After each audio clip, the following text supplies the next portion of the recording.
ധർമ്മസ്ഥലയിലെ അസ്വാഭാവിക മരണങ്ങൾ സംബന്ധിച്ച കേസ് രേഖകൾ നശിപ്പിച്ചുവെന്ന് വിവരാവകാശ രേഖ. 2000 മുതൽ 2015 വരെയുള്ള അസ്വാഭാവിക മരണങ്ങളുടെ രേഖകൾ നശിപ്പിച്ചുവെന്നാണ് പോലീസ് പറയുന്നത്. കാലഹരണപ്പെട്ട കേസിന്റെ രേഖകൾ നശിപ്പിക്കാം, അത് പോലീസ് മാനുവലിന്റെ ഭാഗമാണെന്ന് പോലീസ് വാദിക്കുന്നു. സുനിൽ ഐസക് കൂടുതൽ വിവരങ്ങളുമായി. സുനിൽ, ഇത് ഭയങ്കര അസാധാരണവും അസ്വാഭാവികവും ദുരൂഹവുമാണ് എന്നല്ലേ നമ്മൾ കാണേണ്ട കാര്യം? നിഷാദ്, ധർമ്മസ്ഥലയിൽ മൃതദേഹങ്ങൾ കുഴിച്ചിട്ടെന്ന ക്ഷേത്രം മുൻ ശുചീകരണ തൊഴിലാളികളുടെ വെളിപ്പെടുത്തലിന്റെ അടിസ്ഥാനത്തിൽ ഈ പ്രദേശങ്ങളിൽ കുഴിയെടുത്തുള്ള പരിശോധന തുടരുകയാണ്. ഇന്നലെ പരിശോധന ഉണ്ടായിരുന്നില്ല, ഇന്നലെ ഞായറാഴ്ചയായിരുന്നു. ഇന്ന് പരിശോധന ഇപ്പോൾ രാവിലെ തുടങ്ങിയിട്ടുമുണ്ട്. അടയാളപ്പെടുത്തിയ 13 ഇടങ്ങളിലെ 3 സ്പോട്ടുകൾ കൂടിയാണ് ഇനി കുഴിക്കാൻ ബാക്കി നിൽക്കുന്നത്. അതിനിടയിലാണ് ഇപ്പോൾ ഈ പോലീസ് രേഖകളുമായി ബന്ധപ്പെട്ടുകൊണ്ടുള്ള ഒരു പ്രധാനപ്പെട്ട വിവരം വിവരാവകാശ രേഖയായി പുറത്തു വരുന്നത്. അതിൽ പറയുന്നതനുസരിച്ചാണെങ്കിൽ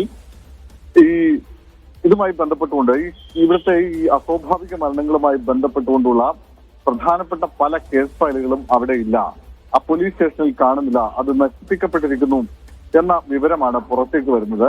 ഞാൻ നേരത്തെ സൂചിപ്പിച്ചതുപോലെ ഇതിലെ ഈ സംഭവവുമായി ബന്ധപ്പെട്ടുകൊണ്ട് ഇതിന്റെ ആക്ഷൻ കൗൺസിലിന്റെ കൺവീനർ കൂടിയായിട്ടുള്ള ടി ജയന്ത് വിവരാവകാശ പ്രകാരം നൽകിയ മറുപടിയിലാണ് ഇത്തരത്തിൽ ഈ രേഖകൾ പൂർണ്ണമായി നശിപ്പിക്കപ്പെട്ടിരിക്കുന്നു എന്ന വിവരം കിട്ടുന്നത്. അതായത് 2000 മുതൽ 2015 വരെയുള്ള കാലങ്ങളിലെ അസ്വാഭാവിക മരണങ്ങൾ സംബന്ധിച്ച രേഖകൾ നശിപ്പിക്കപ്പെട്ടിരിക്കുന്നു എന്നാണ് പോലീസിൽ നിന്ന് ലഭിക്കുന്ന വിവരം.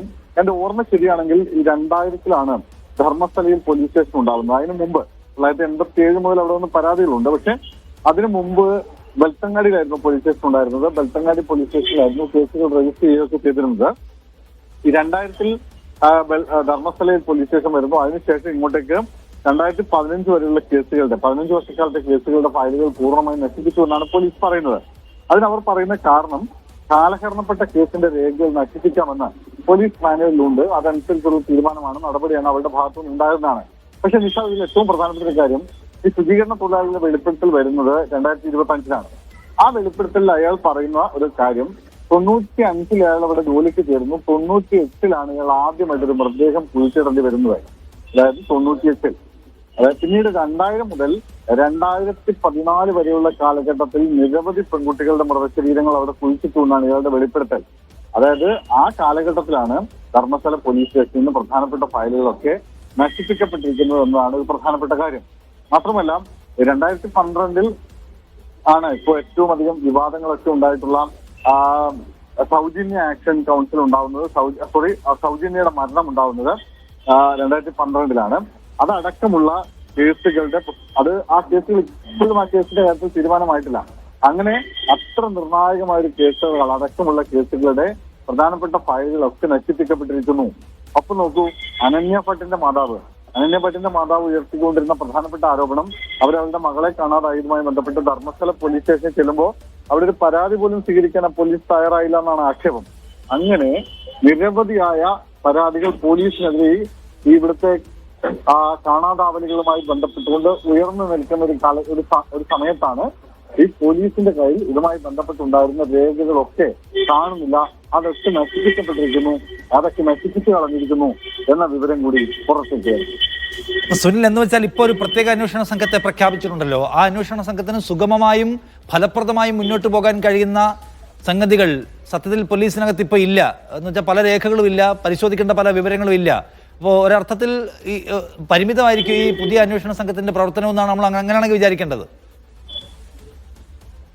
നിഷാദ്, ഞാൻ മനസ്സിലാക്കുന്ന അനുസരിച്ചാണെങ്കിൽ പുതിയ അന്വേഷണ സംഘത്തിന്റെ അന്വേഷണം മിക്കവാറും 1-2 ദിവസം മുമ്പ് അവസാനിക്കാനാണ് സാധ്യത. കാരണം ഈ അന്വേഷണ സംഘം ഇപ്പോൾ ചെയ്തുകൊണ്ടിരിക്കുന്നത് അവിടെ ഒരു 13 സ്പോട്ടുകൾ മാർക്ക് ചെയ്തു. ആ 13 സ്പോട്ടുകൾ കേന്ദ്രീകരിച്ചുള്ള പരിശോധന നടത്തുന്നു. ആ പരിശോധനയിൽ ഇനി വെറും 3 സ്പോട്ടുകൾ കൂടി മാത്രമാണ് ഇനി ബാക്കിയുള്ളത്. അതായത് 10 സ്പോട്ടുകളുടെ പരിശോധന അവസാനിച്ചു. ആ 10 സ്പോട്ടുകളുടെ പരിശോധന അവസാനിച്ചപ്പോൾ 6ാമത്തെ സ്പോട്ടിൽ നിന്ന് ഒരു മനുഷ്യന്റെ അസ്ഥികൂടമെന്ന് സ്ഥിരീകരിക്കാൻ കഴിയുന്ന അസ്ഥികൂടത്തിന്റെ ചില ഭാഗങ്ങൾ ലഭിച്ചു എന്നതൊഴിച്ചാൽ ഈ 10 ഇടങ്ങളിൽ നടത്തിയ പരിശോധനയിൽ ഒന്നും കണ്ടെത്താൻ കഴിഞ്ഞിട്ടില്ല.